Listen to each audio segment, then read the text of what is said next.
The needles are very acidic, and it creates a thick cover, so it kills everything underneath it. So the pines come in and they destroy all the other forestry plants around. Michael and I both have children, and we don't want our kids to grow up and not see the beautiful New Zealand that we're growing up in. Have you ever wondered where your bottle of essential oil comes from? Who it touches and impacts along the way? This is the story behind the story. This is Behind the Bottle. Did you know that a pine tree could be a pest? This may look like a harmless Christmas tree. Around 7% of New Zealand is already infested.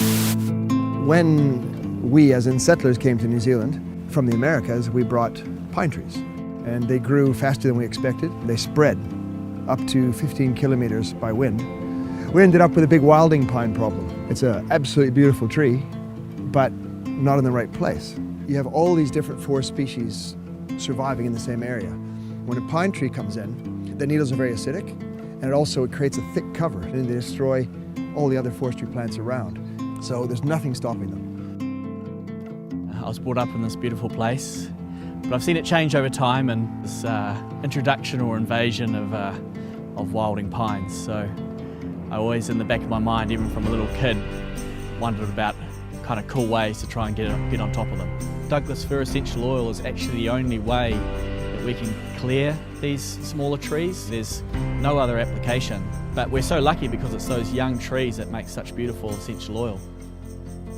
You know, the trees Michael and I took out today don't have a huge impact on the massive trees out there, but by making oil and selling oil and having oil consumed around the world, the story of what we're doing comes back. It's very hard to tell people that there's a beautiful, beautiful tree, but it needs to be taken out. And in our case, Michael and I both have children, and we don't want our kids to grow up and not see the beautiful New Zealand that we're growing up in. So our quest is to take the tree that shouldn't be there and replace it with a native tree that should be there. It's been amazing to grow what was just a small idea, and with the connection with doTERRA turn into something so much larger and so much more powerful than if we did it by ourselves. We want to know that we've done our best to maintain and look after our environment. I'm excited to be able to be playing part of making things better and for my children, really.